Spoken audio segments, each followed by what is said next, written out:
Hello my YouTube family, સ્વાગત છે આપનું મારી ચેનલ માય ફિટનેસ વર્લ્ડમાં. તો આજે આપણે જાણીશું કે આપણે ઇન્ટરમિટિંગ ફાસ્ટિંગમાં શું શું ખાવાનું લઈ શકીએ છીએ, શું નથી લઈ શકતા અને શું વસ્તુ ન ખાવી જોઈએ જ્યારે તમે ફાસ્ટિંગ કરતા હોય ત્યારે.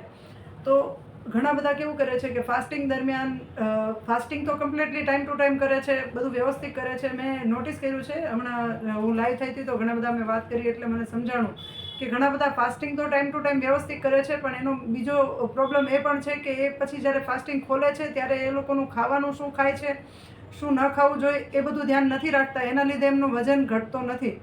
તો ફાસ્ટિંગ તમે ગમે ત્યારે કરો છો તો એ તમે નિયમ સાથે કરો કે હું આ વસ્તુ નહીં ખાઉં, બહાર જઈશ તો બી નહીં ખાઉં, બહારનું જંક ફૂડ નથી ખાવાનું, કોલ્ડ ડ્રિંક નથી પીવાની. બહારનો ખોરાક ન લેવાથી જ તમારું વજન ઓછું થશે ધીરે ધીરે. અને મારે વાત થઈ ત્યારે મને એ બી સમજાણું કે મારે બધા જ વિડીયોમાં કન્ટિન્યુ કહેતી આવી છું, પણ હવે મને લાગે છે કે પહેલું મેન ફોકસ મારે એ વાત ઉપર કરવું પડશે કે હું બધાને એ વસ્તુ પહેલાં કહી દઉં કે તમારે કમસે કમ 4 લીટર પાણી રોજના પીવાનું છે. ઠંડુ વાતાવરણ હોય તો ભલે, શિયાળો હોય તો ભલે, ઉનાળો હોય તો ભલે, કોઈ પણ વેધર હોય તમારે કમસે કમ 4 લીટર પાણી પીવાનું રાખવાનું છે, જેથી કરીને તમને ડિહાઇડ્રેશન ન થાય. તો ક્યારેય પણ તમારે ફાસ્ટિંગ દરમિયાન કે ગમે ત્યારે પાણી છોડવાનું નથી. પાણીથી બોડીમાં જ્યારે પાણી નહીં મળે ત્યારે તમને ડિહાઇડ્રેશન થશે, તમને સ્કિનના પ્રોબ્લેમ થશે, તમને એલર્જીઓ થવા લાગશે કે કોઈ પણ બીજી બીમારી પણ તમને પાણી વગર થવાનું ચાલુ થશે. તો પહેલાં પાણી પીવાનું ચાલુ રાખો જેથી કરીને તમને પ્રશ્નો ન થાય, બરાબર. અને જ્યારે પણ તમે ફાસ્ટિંગ કરવાનું ચાલુ કરો છો તો મનથી મક્કમ થઈ જાઓ. શરૂઆતના મહિનામાં, પહેલા મહિને કદાચ વજન ન બી ઘટે તો એ વિચારવાનું બંધ કરી દો કે તમારું વજન નહીં ઘટે. પહેલાં મેઇન ગોલ એ રાખજો કે તમે નક્કી કરી લેજો કે તમારે આટલું વજન ઉતારવાનું છે. તમારા હાઇટ પ્રમાણે તમારે ડિસાઇડ કરીને રાખવાનું છે કે તમારું આટલું વેટ હોવું જોઈએ, આટલું તમારે ઉતારવાનું છે, જેથી કરીને તમને પછી જ્યારે તમે વજન ઉતારવાનું ચાલુ કરો ત્યારે તમને એ પ્રશ્નો વચ્ચે નડવાનું ન ચાલુ રાખે કે મારે કેટલું વજન ઉતારવું, કેટલો ટાઈમ ફાસ્ટિંગ કરવું, મને આટલું વજન ઉતરી ગયું છે તો હવે કરવો ન કરવો. કોઈ પણનો વેઇટ જેટલો હોય એ એમને હાઇટ પ્રમાણે ડિસાઇડ રાખવાનું હોય છે કે મારી હાઇટ આટલી છે તો મારો વેઇટ આટલો કમસે કમ હોવો જોઈએ, બરાબર. સાથે જ તમારી બીમારીનું પણ તમારે ખાસ ધ્યાન રાખવાનું છે કે તમને કઈ બીમારી છે, તમને શું પ્રોબ્લેમ છે, એ બધું ધ્યાન રાખીને તમારા ડૉક્ટરની સલાહ લઈને પછી જ તમારે ડાયટ પ્લાન ચાલુ કરવાનું છે. અને શરૂઆતમાં જ્યારે તમે ડાયટ પ્લાન ચાલુ કરો તો માત્ર 12 થી 12 કલાક સુધીનું જ તમારે ફાસ્ટિંગ કરવાનું છે. ડાયરેક્ટલી તમે 8-16નું બી ના કરો કે 20-4નું બી ના કરો. કોઈ પણ પ્રકારનું ડાયરેક્ટ મોટા પાયે તમે ફાસ્ટિંગ ન ચાલુ કરતા, નહીં તો તમને હેલ્થ ઇસ્યુ થવાના ચાન્સ વધી જશે અને પછી તમને એવું થશે કે મેં મારું વજન ઘટાડવાનું ચાલુ કર્યું, એના લીધે આ બધું થયું. તો એ વસ્તુ રાઈટ નથી. એટલા માટે પહેલાં જ તમારે વિચારીને પછી જ તમારે વજન કન્ટિન્યુ કરવાનું છે, ઉતારવાનું. અને સાથે જ તમે ગમે ત્યારે વજન ઉતારવાનું ચાલુ કરો તો એક ગોલ સેટ રાખજો કે મારે આટલા કેજી વજન ઉતરે નહીં ત્યાં સુધી તમારે કન્ટિન્યુ ફાસ્ટિંગને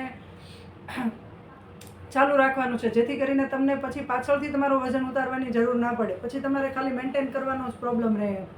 સાથે જ તમે ગમે ત્યારે વજન ઉતારવાનું ચાલુ કરો તો તમે તમારી કેર કરવાનું ફૂલ ટાઈમ આપવો પડશે તમારે. કારણ કે સવારે તમે જે ટાઈમ નાસ્તો કરો છો, પછી તમે જે ટાઈમ તમને થોડું ભૂખ લાગે ત્યારે તમે ફ્રૂટ્સ ખાઓ છો, જે ટાઈમ તમે લંચ કરો છો, જે ટાઈમ તમને ચા નાસ્તાની આદત છે 4-5 વાગે કે પછી જ્યારે 7 વાગે તમારે જમવાનું હોય, તમારા માટે સ્પેશિયલી તમારે ટાઈમ ટુ ટાઈમ કરવાનું છે. ફેમિલીમાં કોઈ પણ ગમે ત્યારે જે કરતું હોય તે, પણ તમારે તમારા માટે પરફેક્ટ ટાઈમિંગનું આખું શેડ્યુલ સેટ રાખવાનું છે અને પછી જ તમારે ડાયટ પ્લાન ચાલુ કરવાનું છે.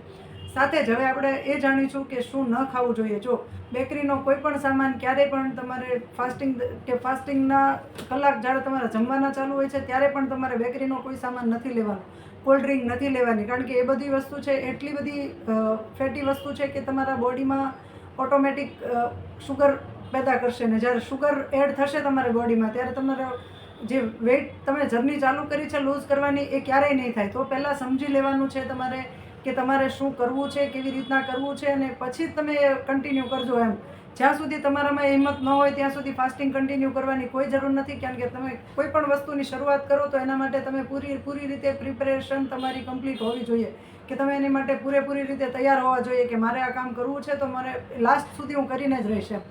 તમે કોઈ પણ બિઝનેસમાં ઇન્વેસ્ટમેન્ટ કરો છો તો તમને ડાયરેક્ટલી એમાંથી નફો નથી મળી જતો. એ જ રીતે તમને 2-3 વર્ષ લાગે છે. એ રીતે તમે કોઈ પણ કન્ટિન્યુ તમે તમારું વજન ઉતારવાનું ચાલુ કરશો તો 2-3 મહિના લાગશે. ડાયરેક્ટલી તમે એવું વિચારો કે મારો 15-20 દિવસમાં વજન ઉતરી જાય તો એ વસ્તુ ક્યારેય શક્ય નથી. એટલે એવું બધું વિચારીને ક્યારેય આ બધું ચાલુ ન કરશો. જેને બી વજન ઉતારવું છે તેને હું મારા તરફથી ફૂલ સપોર્ટ કરીશ. મારી ચેનલને સબસ્ક્રાઈબ કરજો જેથી કરીને તમે મારા આવા અવનવા વિડીયો જોઈ શકો. પણ તમે જે કાંઈ કરો છો એ તમારી રીતે જ્યારે તમે ચાલુ કરો છો ત્યારે એના માટે પહેલાંથી મન મક્કમ બનાવીને કરજો કે મારે આ વસ્તુ કરવી જ છે. મારો વજન ગમે એટલા મહિના પછી ઉતરે પણ હું વજન ઉતારીને જ રહીશ. એ ગોલ સેટ કરીને પછી તમે ચાલુ કરજો.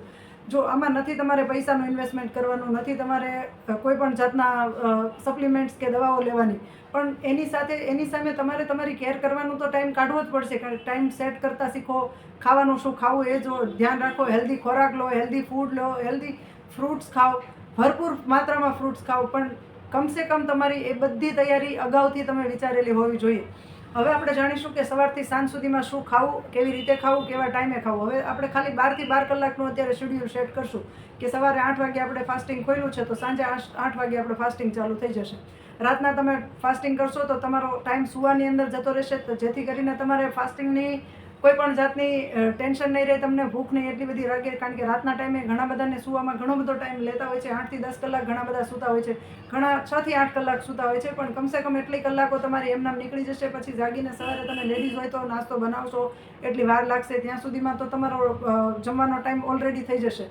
તો રાત્રે તમે નિયમ બનાવી લો કે 8 વાગ્યા પહેલાં જમી લેવાનું છે, અને સવારે તમે નિયમ બનાવો કે 8 વાગ્યા પછી જમવાનું છે, એટલે 12 કલાકનું ફાસ્ટિંગ તમારું કમ્પ્લીટ થઈ જાય. હવે ફાસ્ટિંગ હાવર્સ જ્યારે ચાલે છે, રાતના જ્યારે 8 થી સવારના 8 સુધી ચાલે છે ટાઈમ, ત્યારે ઘણા બધા એવું મિસ્ટેક કરે છે કે ભાઈ કોઈને એવી સોપારી ખાવાની આદત હોય, મીઠી સોપારી, પાન, માવા, કોઈ પણ વસ્તુ, પણ જ્યારે તમે કંઈ પણ ખાશો તો એ ફાસ્ટિંગ ગણાશે જ નહીં, ફાસ્ટિંગ બ્રેક ગણાશે તમારું. અને જ્યારે તમારું ફાસ્ટિંગ બ્રેક ગણાઈ જશે તો તમે ફાસ્ટિંગ કઈ રીતે કર્યું ગણાશે. એટલે સાંજે 8 વાગે તમારે જમવાનું પૂરું કરીને તમે ફાસ્ટિંગ આવર્સ ચાલુ કરો, પછી તમારે એક સોપારી કે આંબીલાનો કટકો બી મોઢામાં નથી મૂકવાનો, ત્યારે તમારું ફાસ્ટિંગ આવર્સ કન્ટિન્યુ થશે. તમારે દૂધવાળી કોઈ વસ્તુ નથી લેવાની. ચા કોફી તમે પીઓ છો તો એ પણ બ્લેક ટી, બ્લેક કોફી કે ગ્રીન ટી એ ટાઈપનું લેવાનું છે, જેમાં દૂધ, શુગર આવે એવી વસ્તુ નથી લેવાની, બરાબર. હવે આપણે સવારથી ચાલુ કરશું કે સવારે 7 વાગે 8 વાગે આપણે જાગી ગયા, 8 વાગે આપણે નાહી ધોઈને ફ્રેશ થઈને નાસ્તો કરવો છે, તો એ ટાઈમે નાસ્તામાં આપણે શું લેશું? તો નાસ્તામાં તમે કોઈ પણ વસ્તુ લઈ શકો છો, જેમ કે ફ્રૂટ્સ છે, નટ્સ છે, પછી કાચું સલાડ છે, પછી અંકુરિત કરેલા કે પછી ફણગાવેલા કે કોઈ પણ રીતના કઠોળ છે, જે તમે નાસ્તાના ટાઈમે લઈ શકો છો. પછી તમને એમ થાય કે મારે હજુ મને ભૂખ લાગી છે કે 11 વાગ્યા, 11:30 વાગે, તો 11 થી 12 વાગ્યાની વચ્ચેના ટાઈમમાં તમને ગમે ત્યારે ભૂખ લાગે છે, તો એ ટાઈમે તમે એકાદું ફ્રૂટ્સ ખાઈને ચલાવી શકો છો, અથવા થોડા મુઠ્ઠીભર નટ્સ ખાઈને ચલાવી શકો છો. ઝાઝું નથી લેવાનું, કોઈ પણ વસ્તુ લ્યો તે સવારના નાસ્તામાં લ્યો તોય ભલે. આપણે એક મિનિમમ પ્લેટ, આપણી નાની એવી પ્લેટ શણગારતા શીખવાનું છે કે મારા માટે હું આટલું જ લઈશ ને એટલું જ ખાઈશ. ગમે તેટલું મોઢાને ભાવે એવું મીઠું બની ગયું હોય તો એનાથી વધારે ખોરાક લેવાનો નથી. તમે 3 રોટલી ખાતા હોય કે 2 રોટલી ખાતા હોય, એનું હાફ કન્ટિન્યુ કરવાનું છે કે તમે 4 રોટલીનો ખોરાક લો છો તો એની જગ્યાએ 2 રોટલી ખાવાની છે, એવી રીતે. અને રોટલી, સબ્જી કે તમને દાળ ભાત જે ખાવાની આદત હોય લંચ અને ડિનરમાં બપોરે ને સાંજે જ લેવાનું છે, સવારે નથી લેવાનું. સવારે માત્ર હલકો ફૂલકો નાસ્તો કરવાનો છે. બપોરના ટાઈમે ભરપેટ તમે જમી શકો છો, પણ મેં કીધું એવી રીતે પહેલાં તો તમારે કાકડી છે, કઠોળ છે, એની ચાટ બનાવ્યો છે, કોઈ પણ રીતે કાકડી કે બીટ છે, એ બધી વસ્તુને તમે કટ કરીને મસ્ત રીતે એક ડીશ ભરીને તમે કાચું સલાડ પહેલાં ખાઈ જાઓ. પછી જમવાની સાથે તમે છાશનો એક ગ્લાસ રાખો બપોરના ટાઈમે, અને ત્યાર પછી બપોરનું જમવાનું પતે તમારું એટલે તમે સાંજના જમવામાં તમે 4 વાગે કે 4:30 જો તમને ચા કોફીની આદત હોય તો એ ટાઈમે તમે દૂધવાળી ચા કોફી લઈ શકો છો. સવારના ટાઈમે પણ તમે ચા કોફી લઈ શકો છો, પણ બને ત્યાં સુધી મિનિમમ માત્રામાં લેવાની આદત પાડી દેવાની છે કે એક નાનો કપ તો નાનો કપ, જેટલો બને એટલો નાનો કપ લેવાનો છે, જેથી કરીને તમને કોઈ પણ વસ્તુ ઓવર ન થાય. 4 વાગ્યાના ટાઈમે તમને ચા સાથે ખાખરા ખાઈ શકો છો, સેવ મમરા ખાઈ શકો છો, એવા હલકા ફુલકા નાસ્તો લેવાનો છે.